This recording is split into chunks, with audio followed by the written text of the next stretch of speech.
Hello, welcome back. This is a sermon for Sunday the 28th of August 2022. That's the 22nd in ordinary time, Year C. The readings are Jeremiah chapter 2, verses 4 to 13, and Luke chapter 14, verses 1 to 14. When I walk into McDonald's or KFC, I consult the menu board rather than a seating plan. Where I sit to eat my chicken nuggets matters not a jot to me, to the other diners, or to the staff. For huge numbers of people, such informal dining arrangements will be the norm. In this respect, my experience is far from normal. I have been to many meals throughout my adult life where I have had to scrutinise a seating plan before taking my place. Wedding functions will be the most familiar sort of formal dining setting for most people today, but I have been to so many wedding receptions, dining in nights in the officers' mess, church dinners and embassy functions that it is a familiar practice to me to consult a seating plan before I take my place. In some settings, I have been on the honoured top table, in others not so, but I do understand the dynamics of social interaction. To receive social honour graciously is as important as according social honour to someone else, for in accepting a position of honour, you are honouring the person according you that respect. This must sound quite bizarre to people who are not familiar with such formal occasions, but Jesus and his contemporaries would understand it very well indeed. Social status may seem an odd thing to talk about in a sermon about humility, but the two do go together. Social status is going to exist whether we like it or not. Humility is the social oil that makes the system bearable.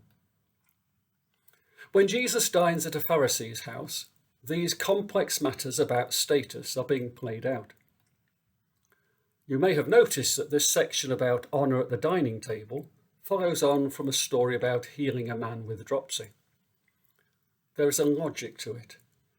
The case of dropsy serves as an illustration of the issues at the Pharisees' table which follow. Dropsy is the old-fashioned word for the swelling or edema caused by fluid retention. Unfortunately, in the ancient world, it was associated with greed, both in terms of overeating and self-indulgence in the sense of gluttony, and also in terms of moral greed that expressed itself in pride and self-importance. Such self-importance lies behind the question of who takes which seat around the table. Jesus is not so concerned about teaching the Pharisees their manners, but more worried about the consequences of their spiritual arrogance and self-importance. As we are aware, Jesus calls for humility on the part of his followers. On one famous occasion, Jesus placed a small child in front of the crowd, and turning the social structure upside down, he said, "Therefore anyone who humbles himself like this child is the greatest in the kingdom of heaven." Matthew 18:4. The apostles echo the same theme. "Humble yourselves, therefore, under God's mighty hand, that he may lift you up in due time." 1 Peter 5, verse 6. "Do nothing out of selfish ambition or vain conceit, but in humility consider others better than yourselves." Philippians 2, verse 3. Humility is an elusive spiritual treasure. To have it is a great prize. To claim you have it is to lose it. Humility is also frequently misunderstood. Humility is not the same as thinking badly about oneself. Excessive self-criticism leads to chronic underconfidence and depression. Clearly, that is not God's intention. But I've seen too many examples of chronic underconfidence even in church, who have been put there by the Pharisees. Neither is humility based on fear. We do not humble ourselves before God because he's some kind of tyrant. We are called to hallow God's name, but also to love God. And love drives out all fear, we are told in 1 John 4:18. We should not be humble in this world before anyone out of fear. The word humility comes from humus, which means soil. Humility starts by acknowledging one's mortality and human limitations. Belief in God immediately frames our understanding of our own importance and our own talents within a healthy cosmic context. We are mortal creatures, and we are called to accept our frailties whilst also rejoicing in our talents. Humility gives us a balance between being grateful for the gifts we do possess, which have been lent by God to be used for his glory, and the healthy acceptance of the inevitability of our own ignorance and limitations. Knowing that God has forgiven us for our errors and limitations enables us to forgive those who have trespassed against us. Humility, therefore, allows us to accept the faults of others and their shortcomings, and also enjoy their talents without envy, knowing that God has bestowed gifts generously upon all his children. Humility is not a highly esteemed virtue in today's self-assertive, aggressively competitive world. But actually, humility is for our own benefit. It brings self-awareness, which leads to inner peace, wholesome relationships, and spiritual sensitivity. Such humility is not on display at the Pharisees' house. Jesus notices the guests jostling for the more honourable places around the table. As I said, Jesus' concern is not with their lack of social etiquette, but with the consequences for their souls from such attitudes. There are hints that Jesus isn't entirely wasting his time on these Pharisees. Perhaps some of what Jesus is saying is sinking in. Last week, we heard about the synagogue ruler who protested against Jesus healing the woman bent double on the Sabbath. In this episode, Jesus asked them if they wished to take issue with him again over curing the man with dropsy on the Sabbath. This time, they had no reply. They knew he had won that argument. Perhaps some of them were learning after all. We are not told whether Jesus was accorded a place of honour or not. Perhaps we can infer from Jesus observing the other guests scrambling for the best places that Jesus was not offered a place of honour. Luke will see the irony of this. The Pharisee will play the role of host at this meal, at which Jesus is a guest. Little does the Pharisee perceive that one day Jesus will be the host at the Messianic banquet, and the Pharisee may or may not find himself one of the honoured guests.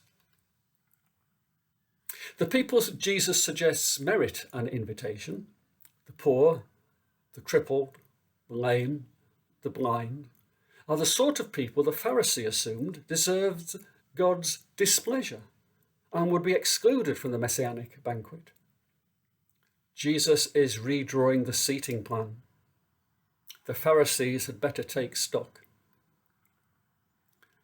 At the end of today's passage, the next section opens with one of the guests at the table declaring how wonderful it will be to gather around the Messiah's heavenly table one day, clearly assuming he will be invited.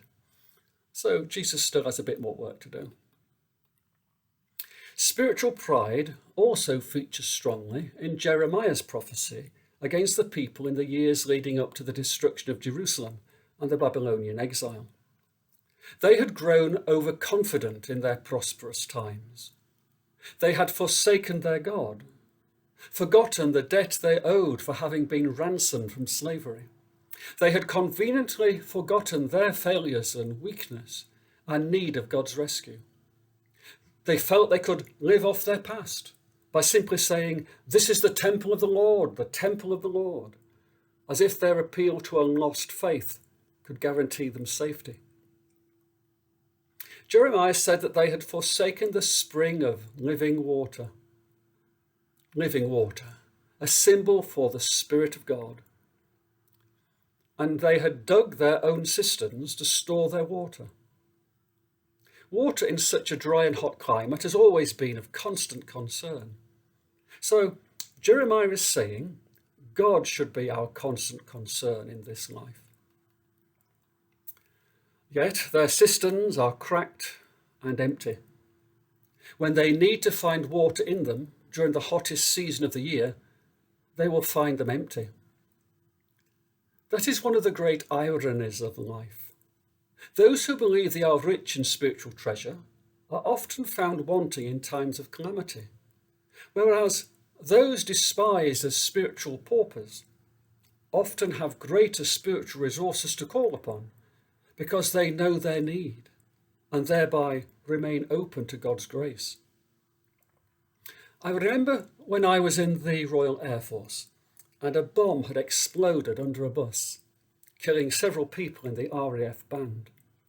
People said that all the noisy born-again types who had loved parading their faith in front of those they considered their weaker brethren were found wanting in the hour of crisis. And those despised plodders who took their faith in a weaker brew, they were the ones who could stand up and offer help and comfort during those shocking days. Humility keeps you open to receiving more of God's grace. Pride is a barrier because you think you know it all. But pride does not just affect the religious folk of this world. Pharisees can be found in every sphere of life, not just the church. In politics, academia, the arts. These are especially prone to people assuming airs and graces and looking down their nose at others they consider less talented or less in the know. The rise of populism around the world is partly due to the disconnect between an arrogant and disdainful political elite dismissing the fears and concerns of the little people. In Britain, they are known scornfully as white van man. Other countries speak equally disparagingly about trailer trash or bogans or hicks. Such attitudes from the ruling classes have led us to the brink of a crisis for democracy. Academia has always been a breeding ground for bitchiness and self-promotion, and the cancel culture and deplatforming that is rife in Western universities is killing the very intellectual freedom on which those institutions were founded. The world is full of examples of small, self-appointed groups similar to the Pharisees, who think they know better than anyone else, and who take delight in bullying others into conforming with their ideas. My worry is that the further strains of a struggling economy and growing wealth divide is moving us perilously close to a point when the put upon, patronised and excluded will rise up against such oppression. That is a seedbed for turmoil and extremism, all for the want of a bit of humility.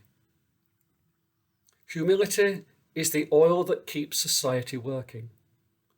When the oil runs dry, the machine seizes up. Amen.